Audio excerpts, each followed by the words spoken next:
Hello, fellow gypsies and spiritual wanderers. If you were here for the last live stream when religious narcissists hide behind God, then you know we went deep into how these people use faith as a mask and as an armor and as a weapon. So now we're going even deeper, okay, because understanding what they do is only half the battle. The real transformation happens when you break the spell. So, this conversation is for you if you've ever felt chained by guilt, shame, or fear. If you've ever questioned your own worth because someone told you God was disappointed in you, that you were going to hell, that leaving them was a sin, or that your boundaries made you unforgiving. So we're going to dismantle that spell piece by piece. So let's start with this truth. The religious narcissist is not of God. They are of control. They don't worship divinity. They worship domination. And what they're really doing is practicing a dark form of spiritual sorcery. Now, I know that sounds dramatic, but it's the truth. When someone uses scripture to hypnotize your mind, guilt trip your heart, and keep you bound to their will, that is a form of spiritual sorcery. It's a psychic binding ritual disguised as religion. Because what do? They use repetition, ritual, confession, words of power. They repeat key verses, always the ones that benefit them. They emotionally exhaust you until your boundaries dissolve. Then they inject new truths, their truths, into your subconscious. And before you know it, you're living under a false authority. Your intuition is silenced. Your voice belongs to someone else. And that's what happened to me. So if you followed my story, you know about my ex, the religious narcissist, covert, and he didn't need to raise his hand to control me. All he needed was a Bible and access to me, since I didn't leave at the first red flag. He would speak softly, quote verses about submission and sacrifice, and twist every word of it. And the worst part, he sounded so convincing while doing it. And he would smile, pray out loud, and thank God for blessing him with a loving wife. And our friends and the church we belonged to had no idea who he really was and that I was breaking inside. So this is how these people operate. They build their credibility with the outside world. So when you finally try to tell your story, you're not believed in most cases. And I remember when I finally confronted him about his behaviors, the neglect, the porn addiction, and weird behaviors, the emotional abuse. And his response was, God is still working on me. You need to be forgiving. And that was his theology, that God gave him grace to sin, and I needed to do the same. Otherwise, I wasn't a good Christian or a good wife. So that's the world we lived in. And here's what I want you to really understand. Religious narcissists don't actually believe in God's love. Actually, I believe most don't even really believe in God. They believe in their hierarchy, with you at the bottom. They believe in a pyramid system, and God is not at the top of it. They place themselves there. Their wants, their needs, their demands are in the middle, and their flying monkeys are below that. And you're at the bottom to serve them when he devalues you. So, they talk about having obedience, and they are really talking about obedience to them, not God. And if you disobey them, they say you're rebelling against God. If you question them, they say you're being deceived by the enemy. You see how that works? They've built a system where they can't be wrong, ever. And here's the deeper truth. When someone positions themselves as your spiritual authority over your direct connection to the divine, they are essentially practicing spiritual idolatry. They've made themselves into your God. Now, from a spiritual perspective, why does this happen? Because narcissists are fragmented souls. They have no real connection to source, to the energy of unconditional love. So they need constant worship and validation from others just to feel alive. And religion gives them the perfect cover story. It gives them a ready-made script. I'm chosen, I'm righteous, I'm the head, not the tail, that type of thing. And when they say those things enough, they start to actually believe it, even though it's just ego talking. But here's what's wild. The universe usually doesn't punish them right away, okay? It's neutral. It reflects belief. Oops. Oh, that's okay. My daughter's walking around and the light went out. I had to get... All right. In the meantime, let me see who's here. I'm seeing some people came in. The best stream I've seen. Thank you, Michael. So, where were we? We were talking about the universe and how it reflects. Okay.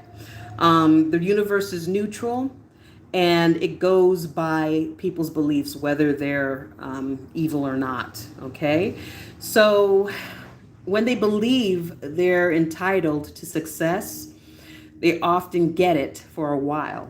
Okay. They attract followers, they gain status because energy flows with conviction, whether it's holy or not. But that's short-term manifestation. That's material success. It's not divine alignment because every false structure eventually collapses. And when it does, they fall hard. So let me tell you something I've noticed through my work with clients and through my own healing. These scapegoats, the truth tellers, the one who were cast out, they often struggle the most in the beginning because they're the ones doing the real spiritual work.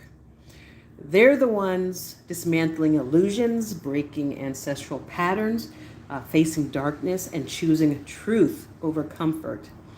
And that's not easy. It's not an easy path, but in the long run, the scapegoats become the liberated ones because once you see through the illusion, you can't be trapped by it anymore. That's why I say you didn't lose to the narcissist. You escaped them.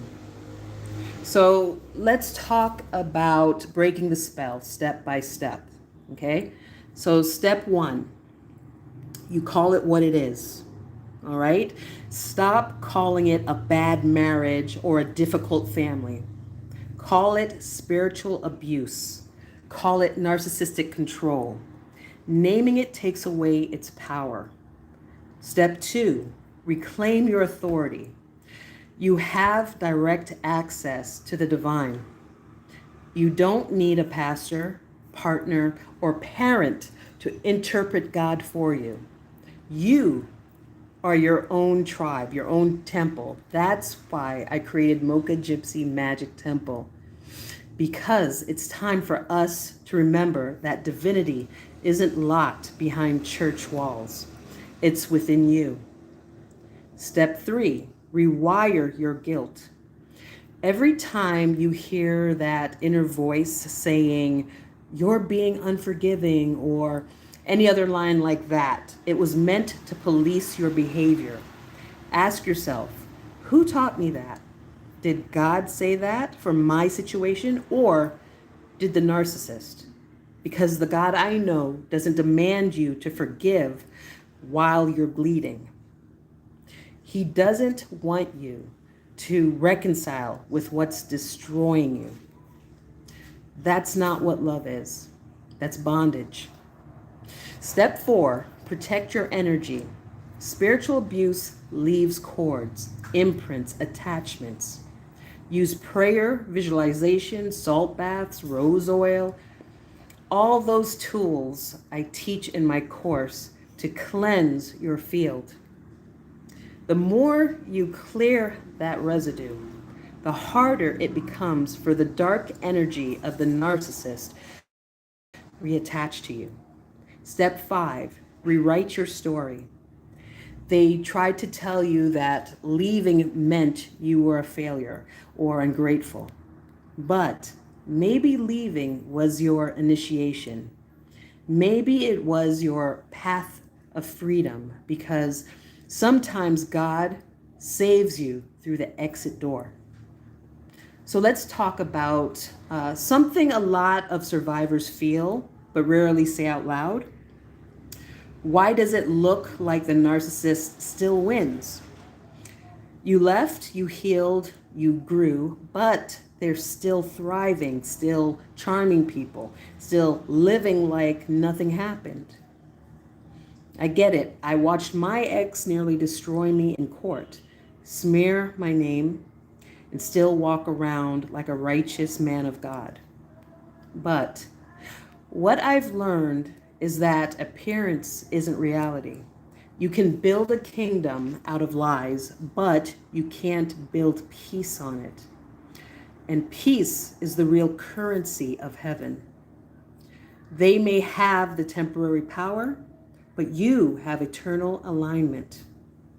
They may have friends, colleagues, and followers fooled, but you have freedom. And freedom always wins. I've also noticed that something else. When you truly cut cords to a narcissist, when you refuse to play their guilt games, you'll feel them panic in the spiritual. They'll reach for you energetically. They might suddenly text you just to check in, or you'll start dreaming about them again. That's not random. That's energetic recoil. They can feel when the supply is gone. And that's why you have to stand firm in your decree, your declaration of sovereignty. In my spiritual decree of severance, which you can find inside the temple, I walk you through how to formally and spiritually break those ties. It's a ritual of freedom, because this isn't just psychology, it's energy, it's spiritual. And you deserve to be whole again, body, mind, and soul. Now, I want to zoom out for a second and look at the bigger spiritual picture. We're living in a time when narcissism is being rewarded on a massive scale, not just in families or churches, but globally. This entire system we live in, the one obsessed with power, fame, greed, self-image, is a narcissist construct. So when narcissists thrive, it's because they're aligned with that system. They move the way it moves, but that doesn't mean they're winning. It means they're feeding a machine that's already collapsing. And every soul that breaks free, every scapegoat who wakes up, weakens that system. That's why your healing and elevation matters. You're not just saving yourself, you're destabilizing the dark matrix. When I look back now, I can see that every painful chapter with my ex was part of my initiation into spiritual power, because it taught me to see beyond words, to feel energy, to trust my intuition, to call out falsehoods when I see it. And if you've been through this, you have that gift too. You've been trained by pain to discern truth. So please don't see yourself as a victim, okay? You're an oracle in training. You're becoming someone who sees through the illusions. And that's exactly what the world needs right now. So before we go, I want to remind you of something. You don't have to earn your right to peace. You don't have to perform holiness to be worthy of love. And you don't have to forgive anyone who's still unrepentant. Forgiveness without accountability is just spiritual gaslighting. Your healing is your act of forgiveness because it says, I release you and your control, and I choose life. That's what real forgiveness looks like. So if this message spoke to you, if you felt trapped under spiritual guilt, or you're ready to cut the last energetic cords to the narcissist, I want to personally invite you to join me inside the Mocha Gypsy Magic Temple on School. We're a sacred community for family outsiders, scapegoats, and holy rebels. Inside, you'll find my full course, How to Cut the Psychic Connection with a Narcissist, available for free exclusively to members of the temple, plus rituals, protection techniques, and conversations like this. And you don't have to fight this battle alone anymore. You've already walked through hell. Now it's time to rise into heaven. So come join us. Step into the temple. Your light is needed here. And remember, the moment you stop fearing them, their spell breaks. You were never beneath them. You were the light they couldn't destroy. Thank you for joining me. And I love you. I see you. And I'll meet you inside the temple. All right, so let's see here. I just want to read through some of the comments. This is the best stream I've ever seen, so thank you very much. Let's see. Chin Chin.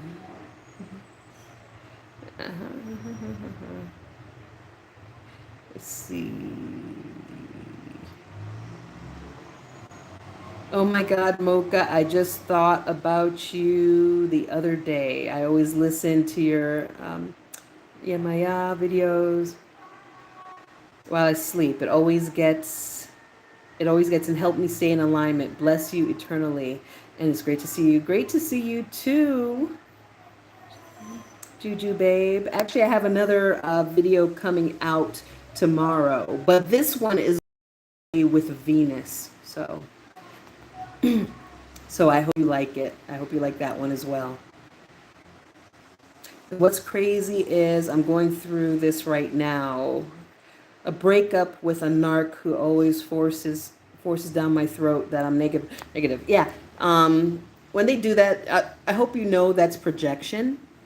You know, he's really confessing about himself. I really want you to look into the temple. I'm actually going to put a link in the description and just check it out. And I have a free course there. And the membership itself is only $22, and you get a whole lot of things with that. You like my meditation videos and my magic videos? That's what I'll provide in their exclusive content, and also access to my course, How to Cut Ties with a Narcissist, and based on my book. And there's going to be a lot of support in there as well, you know, but I'm sorry to hear that you're going through that. All right. Okay, guys. So I'll probably be on again. Probably maybe tomorrow. And I'll think about like what other topic that you guys would like to hear. If you have any questions, feel free, even after this broadcast ends, feel free to leave any questions you have in the comments or share your experience. All right. And be sure to check out Mocha Gypsy Magic Temple. It's a place for scapegoats, family outsiders, holy rebels, or just plain seekers. We need to start building our tribe and rising together. And there's a lot of goodies at the temple that will help you elevate, cut the narc out for good, heal from any dysfunctional narcissistic family dynamics you may have had to endure.